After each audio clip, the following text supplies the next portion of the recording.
it's a flawed system really, that you can't appeal against a yellow card when it's blatantly wrong, as it was, as we all saw on TV, when he doesn't make any contact whatsoever with the player.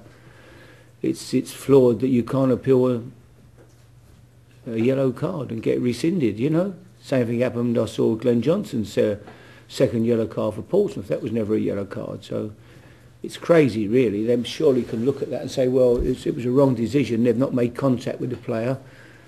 Then it shouldn't count, you know. He should be able to play this week. It'd be great to get it to play in Europe, for sure. It was just that this year, it was great at Portsmouth for us, you know. We got into Europe. It was fantastic for the fans and everybody. And this year, it was just that we ended up in a massive relegation battle, as we had done, because of the situation I took over in.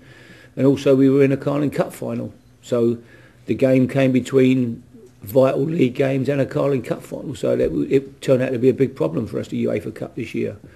But any other year, hopefully, you know, if we could ever, when we get back in it again as a football club, which the club will do at some stage for sure, we won't have the same problems. You know, I came here to keep this club in the Premier League, so I think if you start talking about finishing 7th and then you don't do it, people get disappointed. So I'm not going to leave myself open like that, really. I just feel when I came here with 2 points from 8 games, staying up was difficult enough, let alone without thinking about getting into Europe. But we will take, you know, every game, a big game this weekend with West Ham, who have been playing terrific, had a great season. So, you know, it'd be an interesting game the weekend. They've turned it round great. I mean, the manager's was a great player, and he's a fantastic fella. Everybody, I think, in football loves him, really. You could never, anybody dislikes Zola. He's a special character, and as a sportsman, everything about him.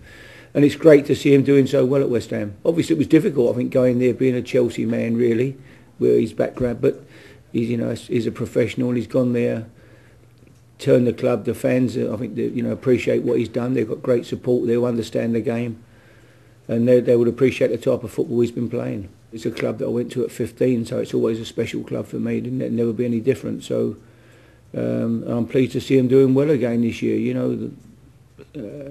And the football, as I say, the football they're playing has been excellent, and the fans there demand a certain kind of football. They've been brought up with that type of play, passing, people that can control and pass the football and play the game what I consider to be the right way, and they consider it to be the right way. They don't just kick it and, you know, hope. They play football, and Zola's continued that on that theme, and so they're obviously pleased with what they're seeing. He's been unlucky because he's never let us down. Whenever he's played, he's done excellent. I think it's been a good learning experience for him. He's got a great attitude and he's a good player, and I think he's got a terrific future. He's just been unfortunate here. He's not been in the side on a regular basis. You know, Pavlyuchenko, Bent, Robbie Keane, Defoe have played, but whenever he has played, he's always done excellent for us. But he belongs to Man United, so I'm sure Alex will want him back at the end of the season, and I think he's a player with a good future. It's up to them. He's their player. If they want to keep him, then, you know, that's the end of that one, basically. If they decide they want to sell him, then he'd be an interesting player for anybody.